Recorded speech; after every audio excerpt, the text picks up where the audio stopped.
people of Uniondale. This is the Voice of Uniondale, Nicole Burke. Hi, friends. Welcome if this is your first time here listening, or welcome back to the Voice of Uniondale. I'm your host, Nicole Burke, and I'm so glad you're joining me for another inspiring conversation celebrating the voices that shape our community. Today, I'm excited to welcome someone who has spent more than 15 years creating magic, sparking imagination, and building a love for learning among children, one book at a time. Meet Tamelee Young, a passionate children's librarian and longtime champion of literacy and education.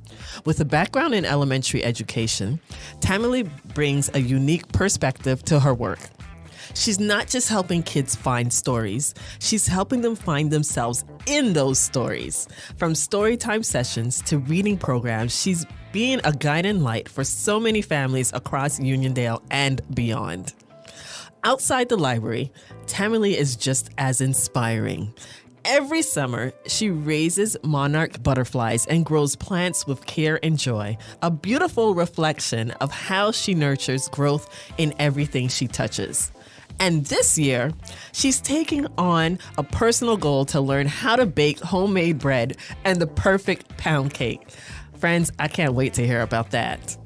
Tamelee's journey reminds us that librarians are more than keepers of books. They are keepers of community, curiosity, and connection. Her story is quiet yet powerful, and I know it's going to leave you smiling. Friends, let's get into this heartfelt conversation with Tamelee Young, and let's welcome her to the Voice of Uniondale. Welcome, Tamelee. Hi, everyone. I'm so happy to be here, and thank you for this opportunity, Nicole, because I like to share and also educate. Let people know things that they are there at the libraries. Let people know things, little anecdotes about my life that could be helpful, or even you could pass the information on to someone else. Yes, and that's what this show is all about. So I can't wait to get into hearing about you. When you were younger as a child, did you ever dream of being a librarian? Did you dream about that? Absolutely not. I did not. My library experience was, I used to go to the library. I used to go to Freeport Public Library, well, Freeport Memorial Library, sorry. And I would go, and I really wasn't a big reader. I can read well. I used to go and play Carmen Sandiego on the computer and Oregon Trail. But I would go. The library was in the middle of Freeport, so I really wouldn't walk, but I still would go.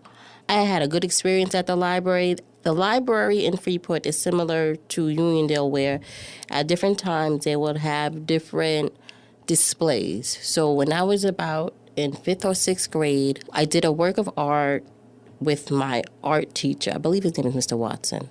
And that work was put up in the library.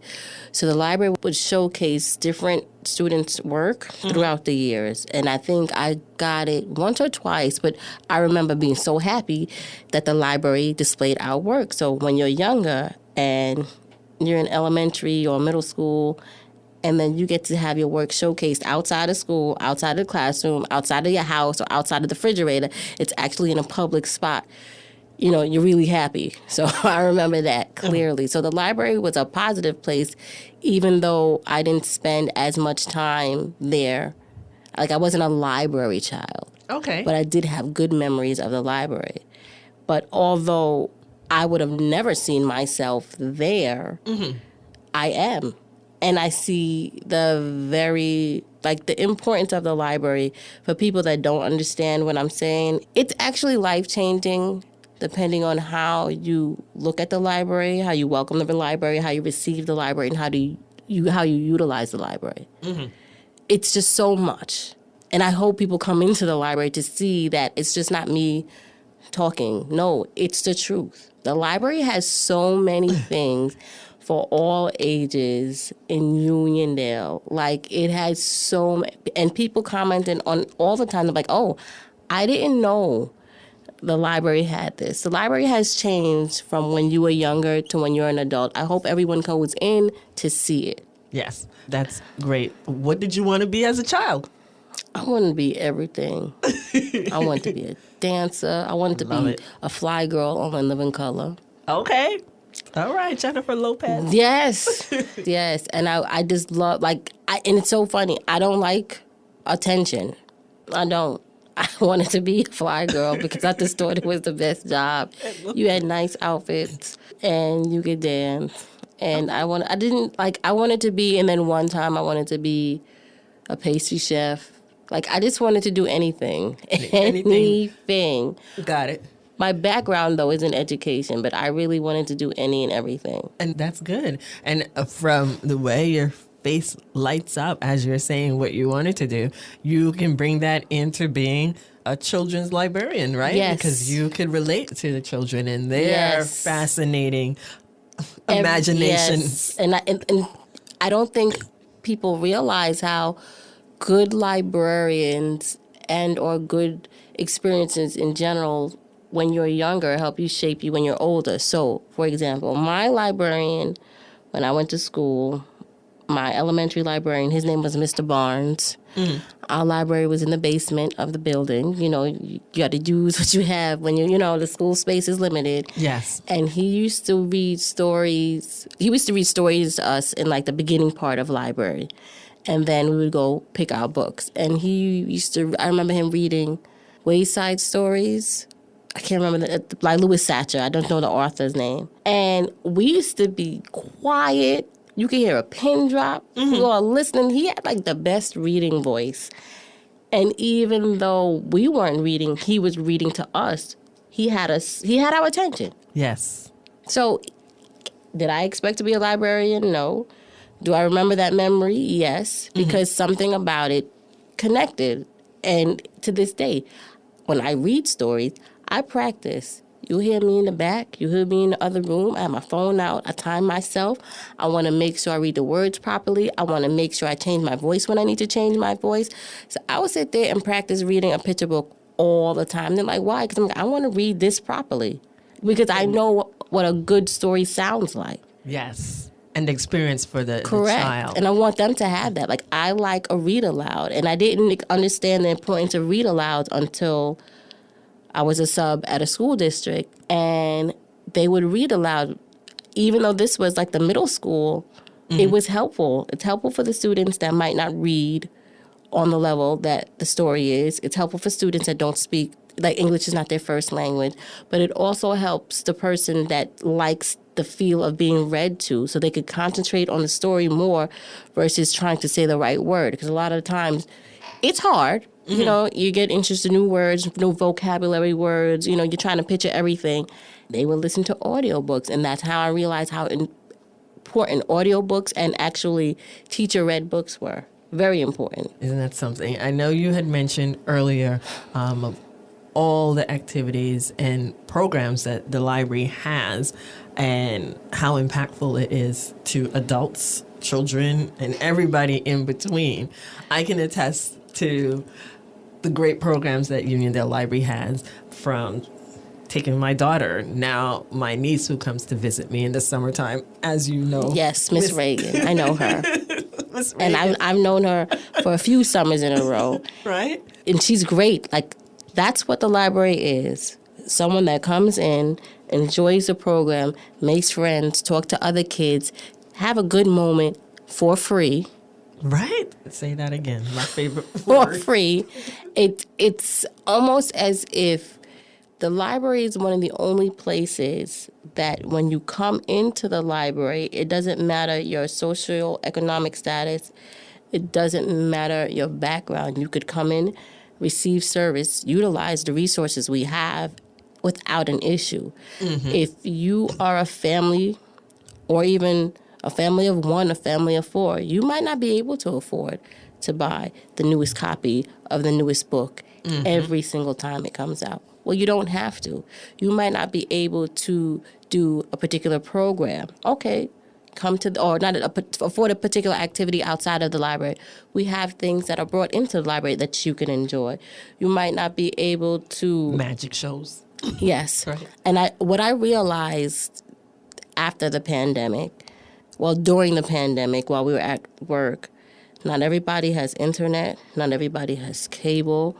And so you would see people take multiple DVDs that they couldn't borrow. You would see people borrow our Wi-Fi hotspots. So there are different things that people might not have for whatever reason, but you could come to the library and try to get those things. It doesn't change your circumstances, but it helps even out the playing field, even if it's for that moment, even if it's for that particular season of your life. You need help with your homework, or your parents don't understand your homework. We have a homework center. We have volunteers from Hofstra. They come in and they help the students with their homework. I read an article, I can't remember when, it was about a boy who used a homework center at his library on a regular basis, who turned out to either be the valedictorian or the salutatorian of his school. And he had mentioned it in the article that the homework center helped him. He was a regular. And I've seen how homework centers help, because I used to work in a homework center in a different library, help the students.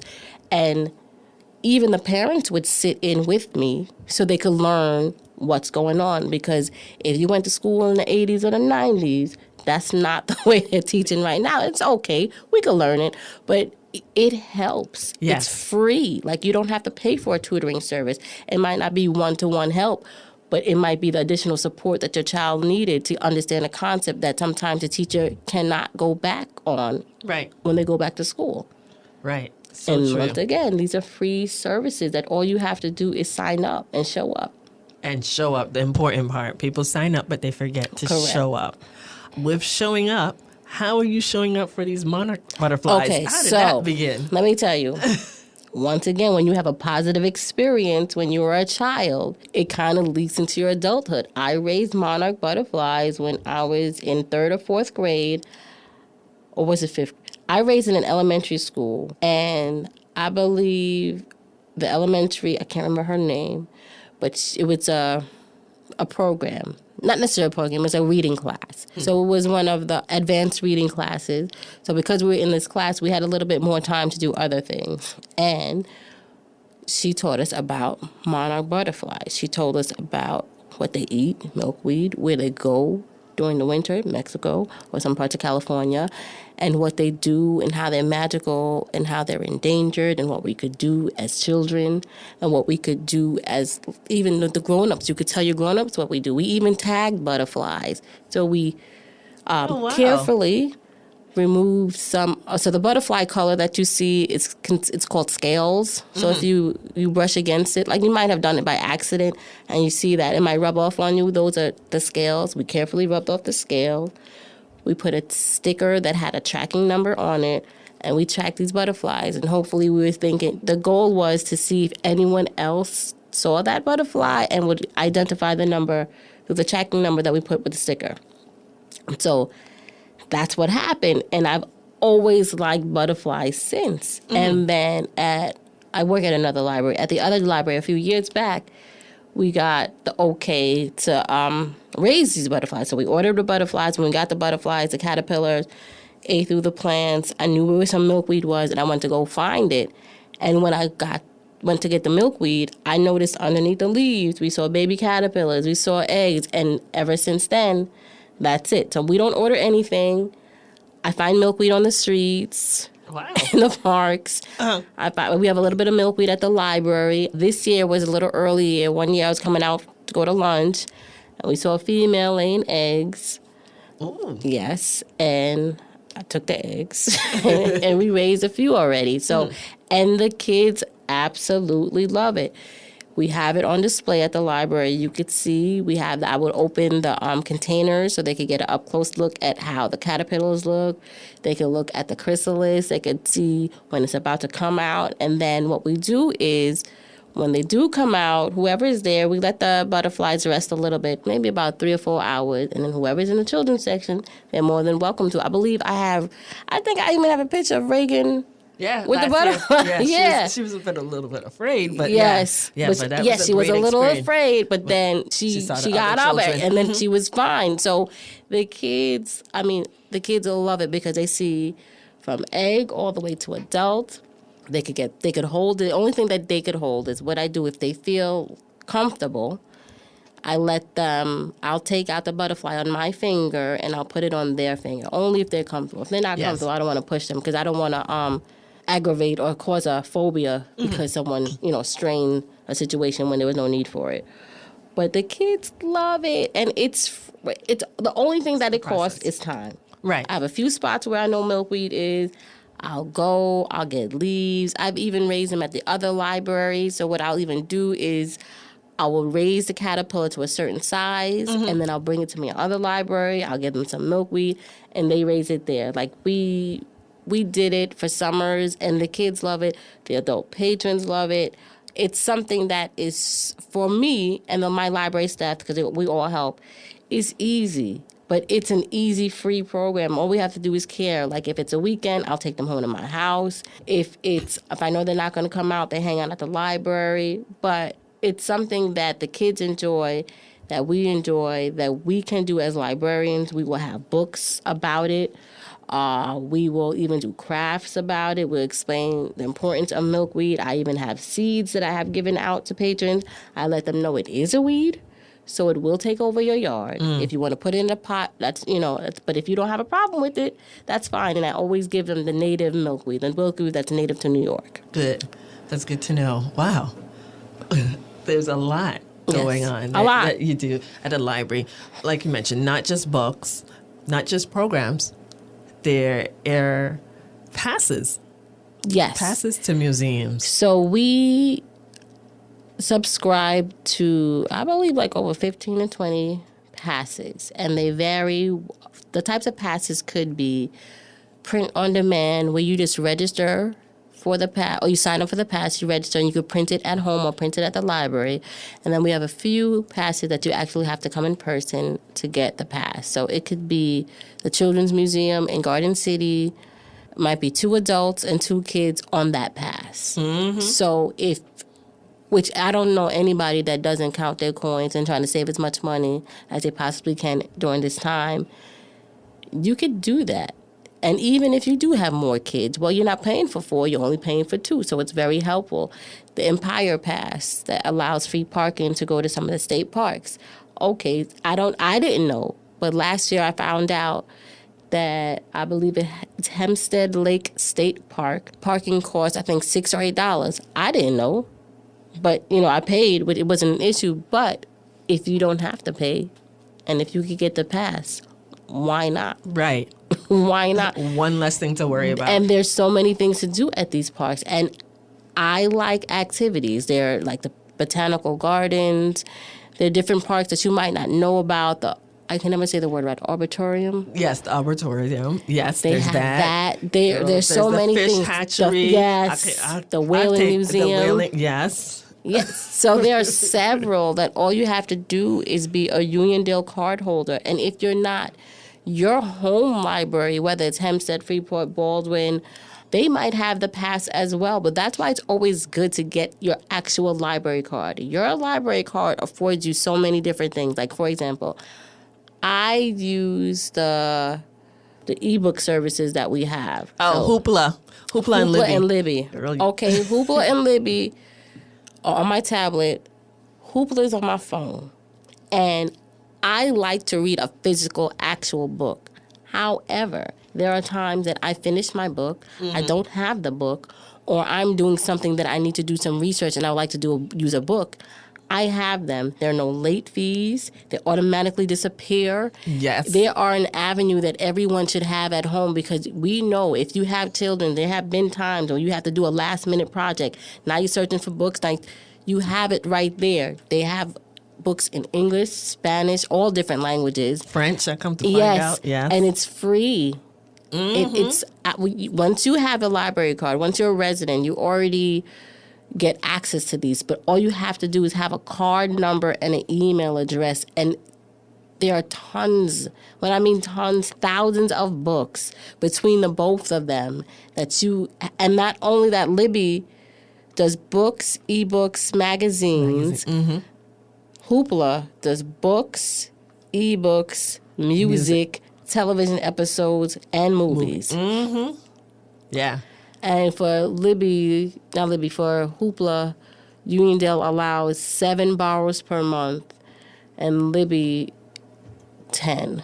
Like, there's ultimate resources that you have access. And even if you're not a reader of books, there are books that are there that you should discover, whether it's fiction, nonfiction, whether it's how to do, whether I don't know, magazines. I've gotten so many gardening magazines. Oh. Yes. They're helpful. I don't know what's wrong with my plant. Let me go see what magazine is available so I could check it out so I could see what's wrong with my plant. Even, like, whenever I don't carry books when I travel anymore. I just carry my tablet because the books get heavy, and then I've lost one before. So I was like, let me just avoid that. But I had a carpenter magazine. I had some gardening magazine, and just like a regular home magazine. Why? Because I can. I have access to it.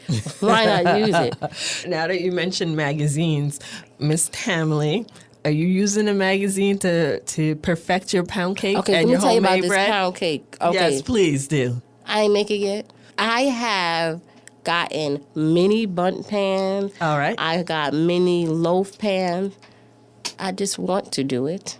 I feel like inside my heart I could do it. Okay. So Bread, I got the stuff for my bread. My sister is the one that is going to teach me how to make the bread. I got the yeast. I have the flour. All right. I have everything because she makes bread and she says it's so easy. She makes rolls. That's and what I hear. Yeah. So the reason why I want to make mini pound cake is because my goal is to make mini pound cakes in, like, not tropical flavors, but a little bit of different flavor. Like, my thing is maybe make a syrup or something out of fruits that I get and just glaze the top of it. Not necessarily have the fruits inside, but just on the top. But I definitely want to do, like, I have all the baking equipment for it. Is it going to be done this year? I'm going to say yes. Okay. I'm going to say yes because, like, I have a friend who's also a librarian, and we are going to tackle ideas that we have Okay. So that we want to do. We're Get not going to just moving. have the, yes. Last night we did. Okay. Last night we okay. want to make resin keychains and resin bookmarks. Okay. So we started off with the keychains last night. They're setting in my place right now. Love I it. checked on them. They look good this morning. Okay. So I want to try to put more of my hobbies or my thoughts into action. Good. Because I can hear how you are passionate about the resources in the library Yes. and all that the library has I picked to out a pound cake book offer. from them. That's what I'm trying to find They had out. this Look. really big pound cake book, Okay, and I took and it you can home. use Libby Yes. to get the cooking magazines, Yes. the baking, I apologize, Yes. baking magazine. And if you need somebody to be a test taster Yeah. for any of your Yes. thoughtful inventions, I will I'm reach putting out up my to hand because and they're Caribbean fruits that I'm trying to put in there. There's like a little you glaze. just need passion fruit. I'll Yeah, take yes, mango. exactly. Nothing maybe too- not coconut, but Yes. look, I am not going to discriminate. I will test everything. Yes, thank you, and I will keep that because I have it all. And I just want to bake something. I feel like I should know how to bake at least one or two things, Okay. and that's why I chose pound cake and bread because my sister said they're easy, and Yes. I'm like, okay. All I right. need to stick with something easy. I can't do anything too complicated. And I'll also be a volunteer if you need any sort of resources, baking goods. If you need butter, eggs, call me. I'm not going to be just a taste tester. I'll contribute to the cause. She's an investor, and she's invested in this community, and she's invested in my goal of making pound cake and bread, and I appreciate that. You're so welcome. I am having so much fun with you. Go ahead and share your contact information with us, Tamelee. Yes, I will share my work. First of all, I'm a children's librarian at Uniondale Public Library. I am there pretty much all the time. You could come in. I am the petite Miss Young. We have two Miss Youngs at the library. I'm the petite one that works in the children's department. My email address or my contact is tyoung@uniondalelibrary.org. Perfect. Thank you for sharing that. Tamelee, I'm having a lot of fun. Like I said earlier, we are close to the ending of the show. And the way I like to wrap up the show is by asking my guests to share something positive, something insightful that they've learned throughout their journey. Here's your opportunity to do that. Even when you yourself might not feel like you have anything worth giving, worth saying that is positive to someone, don't think that way, because small interactions with people, with the public, with your patrons, with your friends, have impact. So even if one day you didn't even realize, maybe you don't feel happy, but you're kind, you're welcoming, you're warm, you're friendly, you're helpful, that might change somebody else's trajectory of what's going on that day.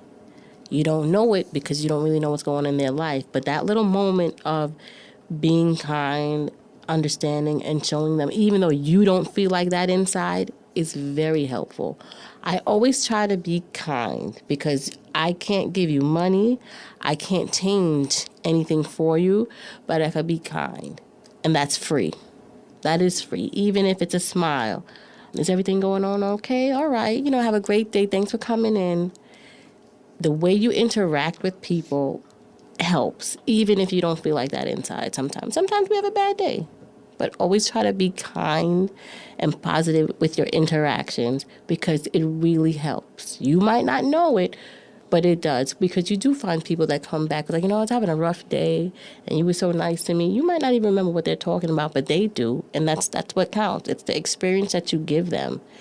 So if you can, try to always be kind. Even when you're not feeling the greatest, try to be kind because you can help someone without you even knowing. Perfect. That was fantastic. Thank you for sharing. Friends, you've heard it here from Tamelee Young. She is a children's librarian over at the Uniondale Public Library, and she's a longtime champion of literacy and education. She says, be kind. It is free. Don't let your negative emotions stop you from being kind. Know that the small interactions that you have with people are impacting their lives. So be kind, share a smile, ask them how their day is doing, because that person might be having a rough day as well. Just don't let your negative emotions stop you from being kind and helping your fellow human out with knowing that there are positive people out there. Tamelee, thank you for being here.